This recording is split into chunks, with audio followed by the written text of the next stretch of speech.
Subscribe कीजिए math की पाठशाला चैनल को और पास में दिया गया बेल आइकन को जरूर दबाएं ताकि हमारा वीडियो आप पहले देख सकें।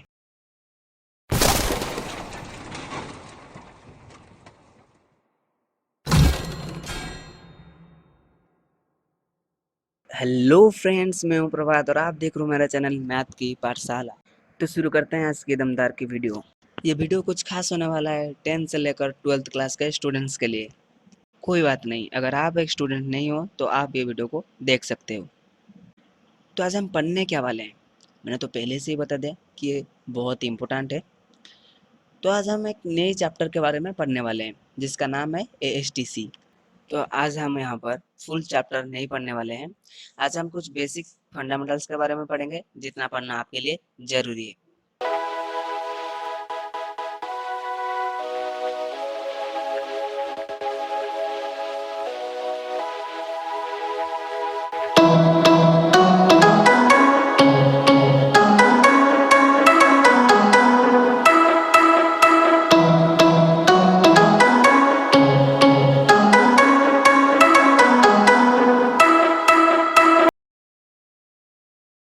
ASTC पढ़ने से पहले ASTC है क्या ये आपको जानना जरूरी है। जैसे कि मैं बोलूँ, A से ऑल, S से साइन, T से टैन, C से कॉस, कुल मिला के ऑल साइन टैन कॉस। अभी तक तो आपको पता ही लग गया होगा कि मैं आज कुछ ट्रिगोनोमेट्री के बारे में पढ़ाने वाला हूँ। तो क्या आपको पता है कि ट्रिगोनोमेट्री के जो बेसिक डिग्री वाले जो होते हैं वो कहाँ से जनरेट होती है? ऑफकोर्स नहीं पता होगी, वो इसी ASTC से ही जनरेट होती है। तो चलिए देखते हैं वो कैसे जनरेट होती है।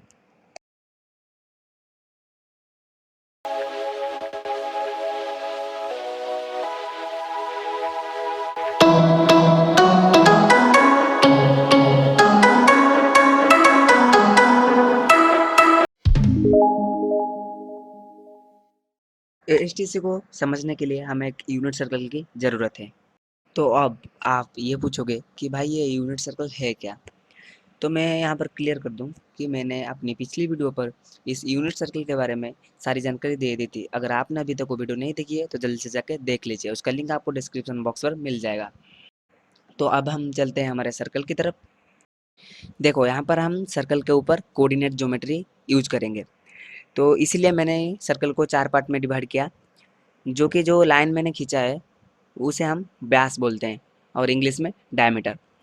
तो कोऑर्डिनेट ज्योमेट्री के हिसाब से दाहिने तरफ जो है वो x है और बाएं तरफ x डैश, ऊपर की तरफ जो है वो y और नीचे की तरफ y डैश। आपको पता ही होगा।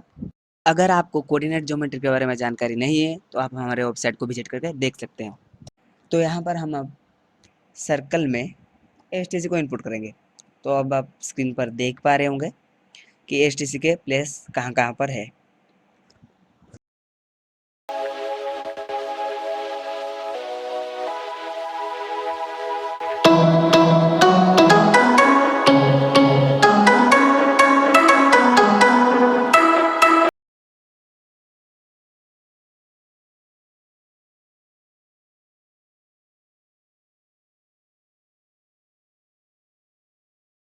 आपको तो पता ही होगा कि कोऑर्डिनेट ज्योमेट्री के हिसाब से फर्स्ट क्वाड्रेंट प्लस प्लस होता है, सेकंड क्वाड्रेंट माइनस प्लस होता है, थर्ड क्वाड्रेंट माइनस माइनस होता है और फोर्थ क्वाड्रेंट प्लस माइनस होता है।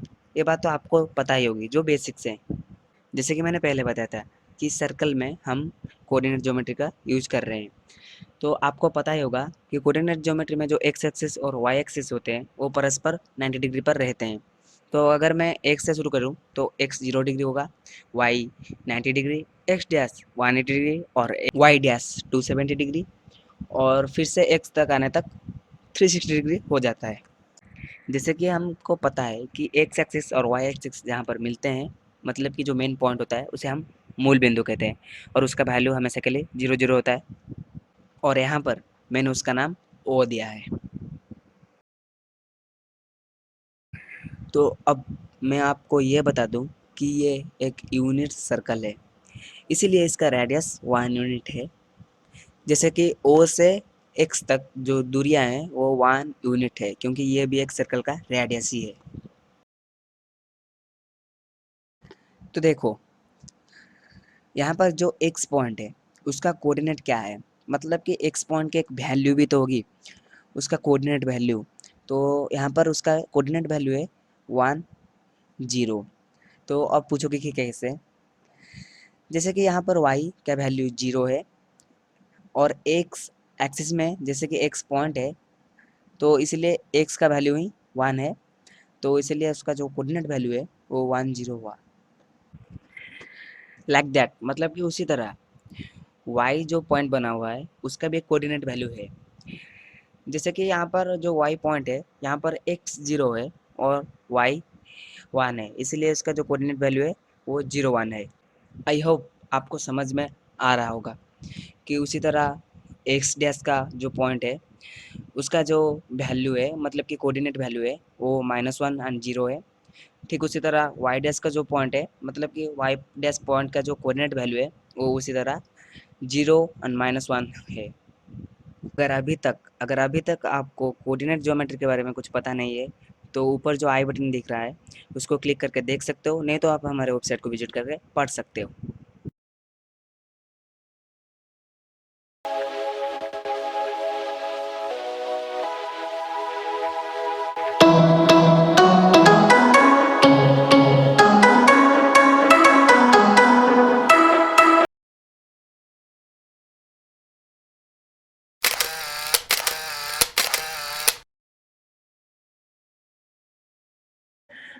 जैसे कि हमें यहाँ पर ट्रिगोनोमेट्री के डिग्री वैल्यूज को निकालने वाले हैं, इसलिए हमें ट्रिगोनोमेट्री के जो बेसिक फार्मूलाज होते हैं उसकी ज़रूरत पड़ेगी। और वो फार्मूला कहाँ से निकल कर आता है, एक राइट एंगल ट्रायंगल से निकल कर आता है, मतलब कि समकोण त्रिभुज से वो फार्मूला जनरेट होती है।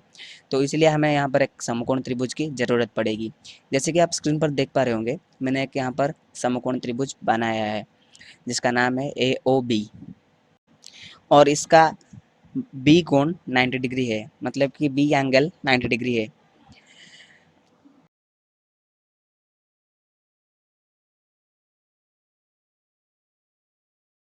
जैसे कि हमें ट्रिगोनोमेट्री के बेसिक में ही पता है कि हम जब एक ट्रिगोनोमेट्री के जो बेसिक फार्मूलाज होते हैं जैसे कि p by h b by h, उसको निकालने के लिए हमें एक ग्रीक वर्ड का यूज करना पड़ता है जिसका नाम है थीटा।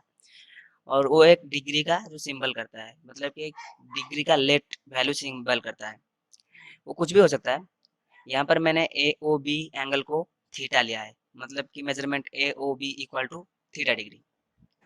जैसे कि मैं पहले भी बता चुका हूँ कि ये एक यूनिट सर्कल है, तो इसलिए जो ओ ए है ये इसका एक रेडियस है, इसलिए इसका वैल्यू 1 यूनिट ही होगा। देखो, ट्रिगोनमेट्री के बेसिक डिग्री वैल्यूज को निकालने के लिए हमें ट्रायंगल की 3 बाहुओं का वैल्यू पता होना ज़रूरी है। यहाँ पर हमें ओ ए का वैल्यू इजी से मिल गया क्योंकि ये एक रेडियस था। जब हम नेक्स्ट चलते हैं जो कि है ए बी, यहाँ पर जो ए पॉइंट है वहाँ पर मैं अगर 90 डिग्री क्रिएट करूँ तो ये वाई एक्सिस को कहीं ना कहीं पर मीट करेगा, मतलब कि कहीं ना कहीं पर छेद करेगा।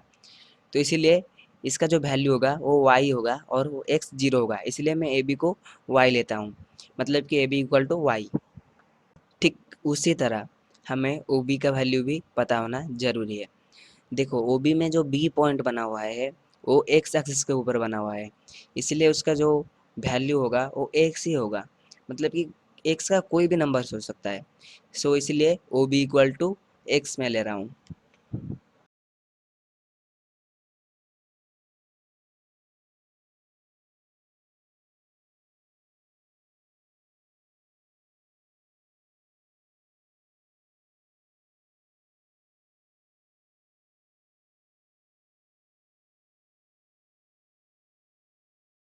अब हम ट्रिगोनोमेट्री के जो बेसिक फार्मूलाज होते हैं उसे यूज करेंगे, जैसे कि sine theta equal to theta के सम्मुखीन बाहु डिवाइडेड बाय कर्ण, मतलब कि अगर शॉर्ट में बोलूँ तो पी बाई एच। आपको तो पता ही होगा राइट एंगल ट्रायंगल में, मतलब कि समकोण त्रिभुज में हम उसके जो हाइट होते हैं उसको हम पी का सिंबल देते हैं और उसके कर्ण को एच का सिंबल देते हैं। ये बेसिक चीज़ें तो आपको पता ही होगी। अब हम वैल्यू इनपुट करेंगे। देखो पी मतलब कि हाइट, मतलब कि ए बी, ए बी का वैल्यू क्या है, वाई है। और उसके बाद एच, एच मतलब कि ओ ए, ओ ए एच है मतलब कि कर्ण है, उसका वैल्यू क्या है, 1 है, इसीलिए sine theta equal to y. ठीक उसी तरह कॉस थीटा का भी एक फॉर्मूला है जो कि है थीटा संलग्न बाहु होल डिवाइडेड बाय कर्ण। यहाँ पर थीटा संलग्न बाहु मतलब इसके बेस को ही समझाएगा, और बेस को हम सिंबल में क्या लिखते हैं, बी, और कर्ण को एच लिखते हैं। तो यहाँ पर बेस जो है वो ओ बी है। ओ बी का वैल्यू हमने क्या निकला था, एक्स निकाला था, तो एक्स मैंने लिखा और डिवाइडेड बाई एच, एच का वैल्यू क्या था, एक था, मतलब कि ओ ए का वैल्यू 1 था, तो इसलिए x by 1 equal to x, तो cos theta equal to x है। यहाँ से आगे का स्टेप बहुत ईजी है, बट आपको ध्यान से सुनना है। मैं यहाँ पे 90 डिग्री से शुरू करता हूँ, पहले साइन की तरफ चलते हैं, उसके बाद कॉस की तरफ जाएंगे। हमें पहले से ही साइन थीटा का वैल्यू पता चल चुका है जो कि है वाई। तो यहाँ पर मैं अगर साइन 90 डिग्री देखूँ तो 90 डिग्री में एक कोऑर्डिनेट है जो कि है 0 एंड 1।